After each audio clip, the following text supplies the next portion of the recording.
Recently, I've done a few live streams on this channel. Now, while live streaming in 2021 isn't exactly impressive, every man and his dog consider themselves to be live streamers nowadays, but what is different about my live streams is that I don't use any of the popular software. No OBS, no Streamlabs, no XSplit, no Wireclass, no vMix, no Elgato, no NVIDIA Shadowplate, etc, etc. So naturally, some of you guys were wondering how it was that I live stream, and more importantly, why do I choose to avoid these big pieces of software? Well, in this video, I'm going to answer exactly that. Let's get stuck into it.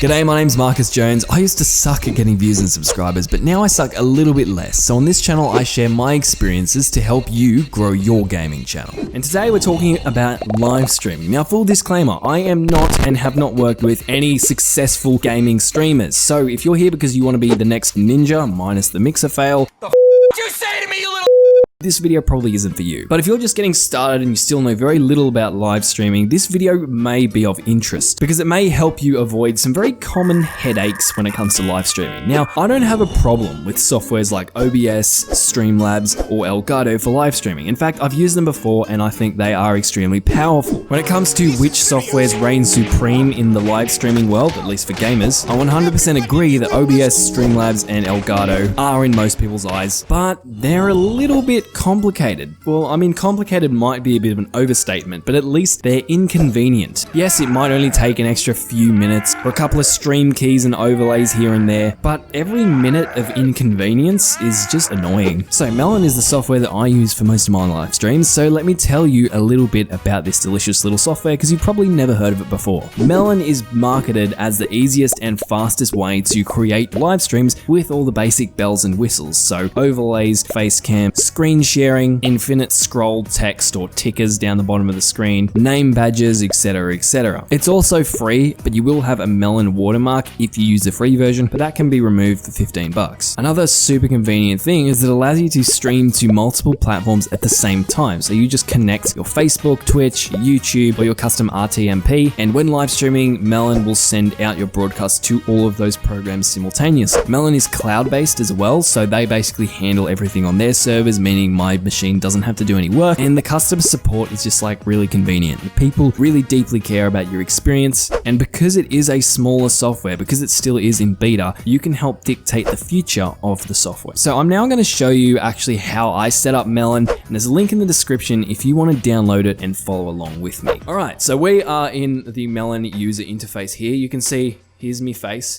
Looks a lot more disappointing than it does when we have all the fancy lighting and special effects, doesn't it? But you'll have to quell your disappointment for now as we go through this live streaming tutorial. So your screen as you log into Melon will look a little bit different to this because I've already obviously done some live streaming, but you can still follow along. First thing we're going to do to actually start setting up stuff is to go up to our profile, and we're going to go to settings. Now in settings, there are kind of three tabs that you'll mainly want to look at. So the first is the platforms tab. So this is where you can connect all of the different platforms you're actually going to be using to live stream. So I just connect Facebook and YouTube for now, but obviously you could connect Twitch, Periscope, or a custom RTMP as well. The next thing you'll want to do once you've connected your accounts is to come down to account, and you can just set your name and upload your avatar, which is basically your profile picture. Then the last little tabs that I want to show you are contact and support, which will basically just make it really easy for you to figure out how to use Melon. So as you can see, contact, it's super easy. They've already pre-filled the forms. You can request, you've got the drop downs, your email address is already in there, etc, etc.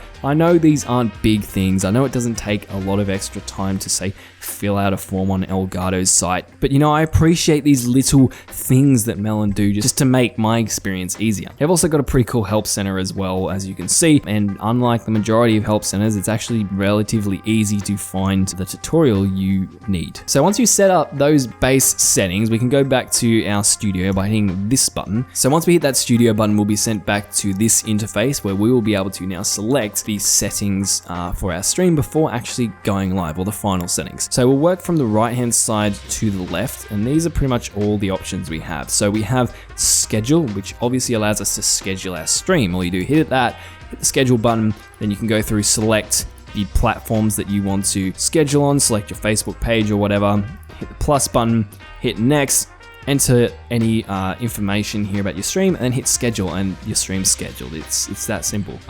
Next we have edit screen, which allows you obviously to edit your screen. So settings are pretty self-explanatory, but I'll go through them anyway. So you can change your name, which will, so my name is Marcus Jones, which if I hit show on screen, you can see up here in the left-hand side of the screen, I'll have a Marcus Jones name tag. We can choose full quality, so obviously this will just allow us to stream in 1080p. Now, if you have a free version, you'll only be able to stream in 720p, which is not preferable, but you know, it's okay. You're not going to get laughed off the internet. You can record your stream, which basically will allow you to then download a recording later on and edit it down into a video if you want.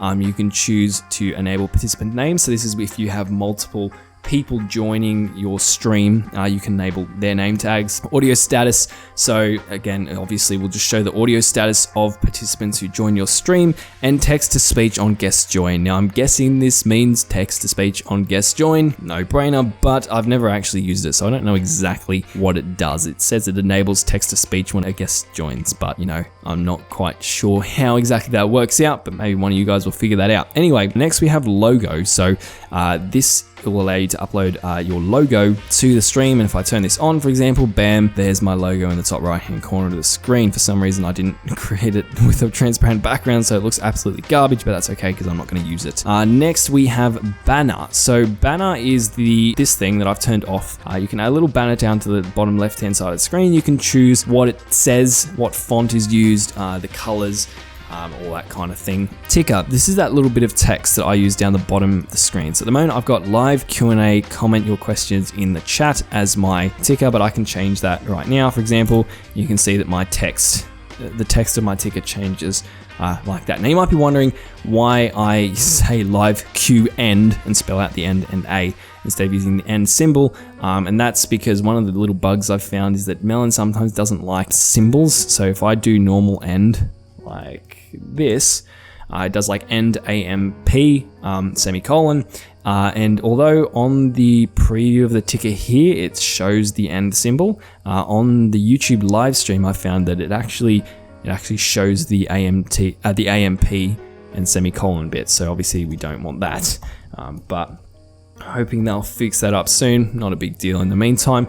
And of course you will have the option to change your fonts and all that kind of good stuff there, or turn it off completely. The last thing is your background. So I have my GYGC branding background, but you can choose whatever you want. On default, it's just going to be a black screen, I believe. If you're going to be using a background, you're going to be having different feeds around the screen, meaning that there will be parts of the background showing. It'd be ideal to upload something relating to your channel for branding purposes. Next, let's move on to the left-hand side. We can see show stream chat. Oh, guess what this does? It allows you to show your stream chat. So if you're streaming here, you don't have to open up your stream chat in a separate tab. You can just view your stream chat and all of the different chat messages from all the different platforms you're streaming on simultaneously, all in here, which is pretty cool. And you also got a private chat, which means if you've got multiple people in this live stream, you will be able to message them, basically, you know, tell them to shut up or something without embarrassing them in front of your entire live stream.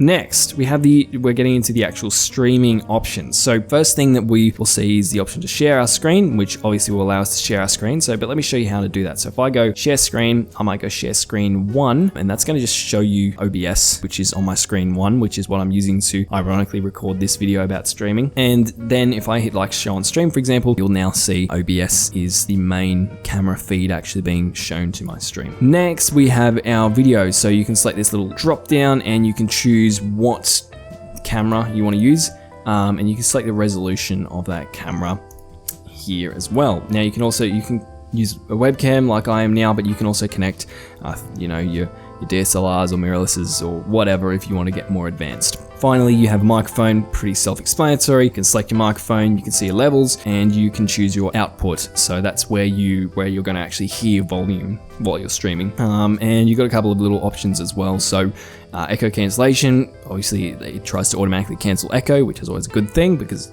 echo makes you sound like a complete noob when it comes to streaming. Stereo audio, that just means that audio is going to come from, it can vary between your speakers. So it's not really something you actually need for live streaming in my opinion. opinion, but for example, on a video, if you have stereo audio checked and that's working, or you've set it up correctly, let's say there's a bus coming from the left-hand side of the screen, moving across the right-hand side of the screen. As that bus drives across the screen, you'll hear in your headphones, it'll be louder on the left-hand side of your ear as the bus is moving from the left, and as it transitions to the right-hand side of the screen, it'll get louder in the right side. So that's basically how stereo audio works. Just gives you more of a 3D kind of effect, but for live streaming, I don't think it's really that necessary. And lastly, we have auto adjust mic volume, which basically Melon will just do its best to auto adjust mic volumes and make sure that you and / all your participants in the live stream aren't super out of balance. That's pretty much everything you need to set up Melon from scratch. So now that that's all set up, I don't even have to do any of that ever again, pretty much. The only thing that I ever find myself doing is going to schedule, and obviously scheduling a stream, or maybe changing something on the screen. You know, super simple. So once you've logged into Melon now, as you can see, I've already logged in, I've already got everything set up. All I have to do to go live is literally just hit go live, choose the option as to which platforms I want to stream on, go next, and it's actually going to start up my live stream. It's going to give me an option to add like titles and stuff, and then hit go live, and I will literally be live streaming. Like, it's that simple. So when I go to live stream on GYGC, I log into Melon, I hit go live, I add my title and description, and maybe I'll add a thumbnail if I can be bothered, and that's it. So I'm live in like 3 clicks, which, as you can see, super convenient. The last thing that I want to show you quick is on the left-hand side of the screen, you can see these little camera. I know there's a word for this in streamer terminology, but it's eluding me right now. These feeds, maybe? That's what it's called? I don't know. Anyway, you can see these feeds, and this will allow you to actually add things like a face cam or the screen you're sharing onto your stream, because at the moment the only thing we're streaming is this blue background with the ticker text. So for example, if I wanted to showcase my ugly face right here, I would just hit show on stream, and all of a sudden we are showcasing my ugly face front and center. We can also, though, show multiple things on stream and switch between them. So I can switch, for example, like that, and I can do that while I'm live as well. So I can switch from my face cam to the second screen here, and all of a sudden you can see that I am now broadcasting my second screen, or the screen I'm sharing. And the other cool thing you can do is you can actually show both on screen at the same time, like so. Now you can't at the moment have your face cam like over the top of your screen sharing, which is normally the traditional spot for most gaming YouTubers, so I don't know why they haven't got that option right now. But at the moment we have this option here, or this option here, which if you have a background, it still looks pretty good in my opinion, but you know, it's personal preference, I guess. So those are pretty much all of the main options when it comes to Melon that you should know about. Setting up your stream, switching your settings, going live, and then actually transitioning between scenes and stuff when you're live. If you're interested in Melon, I will leave a link down below. And if you're on PC, new to live streaming, and want something that is as simple as this to set up, maybe you should give it a go. Anyway, that's me for this video. I'm off to go play with some fireproof matches, and I will see you in the next video.